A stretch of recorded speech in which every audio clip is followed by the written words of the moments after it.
Hello everybody. So today's topic would be SEBI Act 1992. SEBI, which stands for Securities Exchange Board of India. So as we all know that there has been a tremendous growth in the security market since the last years, since last many years, and in current scenario also the growth of security market is increasing tremendously. So this gives the government an alarming situation that there shall be a regulatory body who should look into the security matters, the share matters, the this thing listing matters. So for this thing, Security Exchange Board of India Act 1992, which came into existence definitely in year 1992 for the protection of the investors who are investing into the security market, for the having a look into the matters of the brokers, the stock exchanges, the mediators who are involved in the stock market. Thus, in Securities Exchange Board of India Act 1992, we would be studying all the rules, regulations, matters which are being discussed in regards to the security market, right? So if we move on to the next slide, we have an introduction. So the SEBI was initially first established in year 1988 as a non-statutory body for regulating the securities market. So initially it was a non-statutory body. It had no proper recognition. Whatever judgment the SEBI must have given at that times was not a rule, was not a regulation. So in 1998, it was just a simple body, a non-statutory body, which had no proper recognition of its own. Moving on to the next point, SEBI got the statutory powers in the year 1992. So, as we know that the Act was established in 1992. So, SEBI got the statutory powers. Now, the SEBI has all the powers to have a look into all the matters, and if the powers to comply all those matters, to investigate, to give the judgments, to give the penalties. So it was in year 1992 when the powers were given to SEBI by the Indian Parliament, right? If we talk about the offices which SEBI hold, so SEBI has its headquarters in Bandra Kurla, Mumbai, and also has its regional offices in New Delhi, Kolkata, Chennai, and Ahmedabad. So with this, we can conclude that SEBI has a lot of offices in India, but the headquarters is situated in Bandra Kurla, which is in Mumbai, right? History. If we say that Securities Exchange Board of India or any security regulatory authority is only in India, so we're wrong. So every country has its own history why the securities market were established in their own countries, different countries. So if we talk about United States, after the Black Thursday crash of October 29, 1929. So Black Thursday crash, I don't want to go into much detail because it is not relevant to our class of SEBI. So Black Thursday definitely was something you can say in related to the crash of the financial markets in US. So after that incident in October 29, the government of US started taking initiatives that they also felt the need of, there should be a Security Exchange Act. So in 1934, they came up with a Security Exchange Act in US. If we talk about United States, in United Kingdom, the name is different, the Financial Services Act. Although majorly the rules, regulations, everything for every country is almost same. I'm not saying similar or identical, but almost same. The aim of every such act is to relieve the investors, protect their financial status of the country. So in United Kingdoms, the Financial Service Act 1986 was passed after the severe crash of October 1986. So definitely in this also I don't want to go into much detail of the severe crash of October 27, 1986. So all we have to know is in United Kingdoms, the Financial Act 1986 was passed after there was some severe financial crashes in 1986. Coming on to India. So in India, definitely security market was getting higher and higher. The people were investing more on shares since the people were investing more on shares, the security market was expanding, so there was not a proper regulatory authority on this. So India had a very confusing thing. We had Companies Act 1956, which says a little about the security market, right? Then we talk about Securities Contract Act, Securities Contract Regulation Act 1956. This act also has a very limited part which talks about the security market. Then Capital Issue Control Act 1947, which has now been repealed. So all these acts, although had some or the other provisions for the protection of the investors investing in the security market, but all these having minor things in all the acts was making it a little confusing. So the government felt the need of having a sole regulatory body for the security market only. Right. So before this, we didn't have any security market for the protection of the investors. Although we had certain rules, regulations, clauses in different acts. But if we talk about a sole regulatory body, no, we didn't have. So it was then in 1992 the government felt that yes, there should be a sole regulatory body, and this is how SEBI in India came into existence. And we have read how United States had its Securities Exchange Act and how United Kingdoms had it Financial Services Act, right?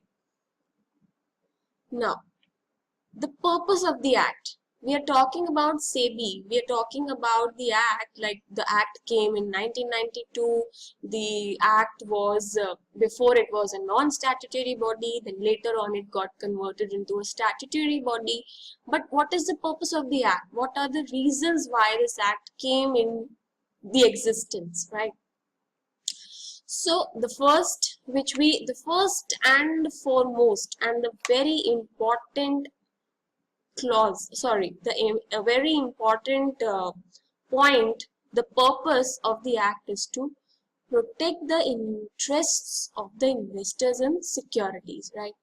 So since there are n number of people who are investing in securities, and if we know that in past there were a lot of scams like Satyam scam like Harshat Mehta scam.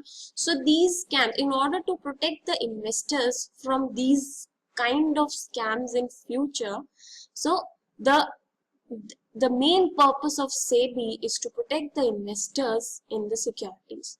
Any person who is investing into the share market, the first purpose of the act is to protect him or her. So the protect of the interest of the investors is the main purpose of the act. Second, if we come on to, is to promote the development of the securities market. Definitely, the SEBI Act also try to promote the development of the securities market. The SEBI tries to develop the security market further by giving more regulations, by giving new rules, by shaping up the new laws, so as to develop the security market of the country, right? Third is to regulate the security market. It is some more equivalent to the second point, which says to protect the development of security market, to regulate the security market. So the third purpose says that the SEBI has to regulate the security market. It has to check that the brokers, mediators are working properly, that the companies who are issuing shares are working properly, that the other kind of people who are in the security market are following the rules, the disclosure norms are being done properly. So all these security market rules which are being made, there should be a regulatory body which is SEBI. So SEBI is to see that the rules, laws which are made are being implemented. Nobody is cheating in the security market, right? And then the last one, which says that for the matter connected therewith or incidental thereto. So any other matters which are connected to these above 3 points, SEBI will look after that, right? So SEBI has, the main purpose of SEBI is to protect the interest of the investors in the securities, to promote the development of the securities market, to regulate the securities market, and last, the matters connected therewith or incidental thereto, right? So I hope roughly the purpose of the act is clear to you people, right? So coming on to the next slide, SEBI Securities Exchange Board of India. So if we again repeat the name, it is SEBI Securities Exchange Board of India. So board, there is a proper board in it which sees into the matters of the security market, right? So if we talk about section 4 talks about the management of the board, like who all are the part of the board, what are the members of the board of SEBI, right? First is a chairman. The SEBI board would be having a chairman. Second, 2 members from amongst the officials of the Ministry of Central Government, right? So 2 members would be from the Ministry of the Central Government. First is the chairman. Second would be 2 different members who are the officials of Ministry of Central Government, but not any member of Ministry of Central Government. Those members of Ministry of Central Government dealing with finance and the administration of the Companies Act 1956, right?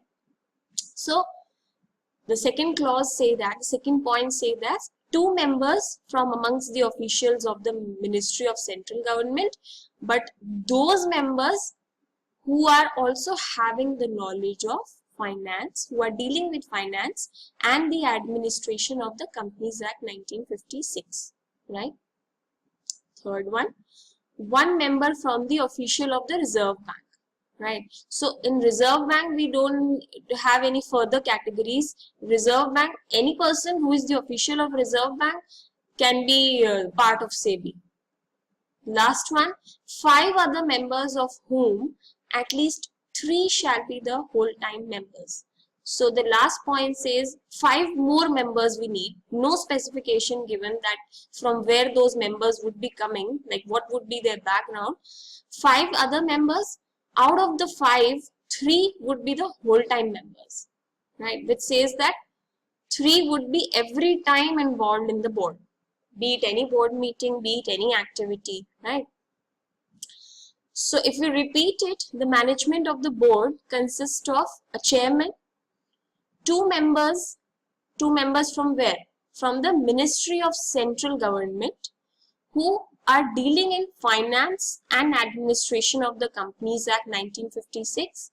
Third one member from the officials of the Reserve Bank, any member from the officials of the Reserve Bank, and 5 other members of whom at least 3, minimum 3 shall be the whole-time members. So if we count how many members in the board, 1 is the chairman, 2 members from the central government, makes it 3, 1 member from the officials of Reserve Bank, 4, 5 other members. It makes it how much? 5, 6, 7, 8, 9. So total there are 9 members, and out of 9 members, 2 may not be whole-time members. That is optional, right? Which is mentioned in the last point. right? So we can say the management of the board have 9 members in all, which includes the chairman. 9 members, out of which 2 have the liberty to not to be the whole time members, which is mentioned in clause D, which clearly says that the 3 shall be the whole time members, right? Now the last point says that appointment, by whom these members, the above discussed members, would be appointed, right? So point A, which is chairman, and point D, which is 5 other members, of whom at least 3 shall be the whole time directors. A and D shall be appointed by the central government, right? So the chairman and the 5 different members have to be compulsorily appointed by the CG, central government, and the rest, that is the B and C, B, the officials of the Ministry of Central Government, and 1 person who is the official of Reserve Bank. The B and C point, the B and C people shall be nominated by the central government and the Reserve Bank respectively, right? So definitely point B says that they would be the officials of the Ministry of Central Government. So the central government will nominate them. And the C says that the official of the Reserve Bank. So the Reserve Bank will nominate this person, right? And in the chairperson, there is no specification given. And in the fifth, the D point also, there is no specification given. Hence, point A and point D would be appointed by the central government, and point B and point C would be nominated by the central government and the Reserve Bank respectively, right? So with this, we move on to the next slide, which talks about the important sections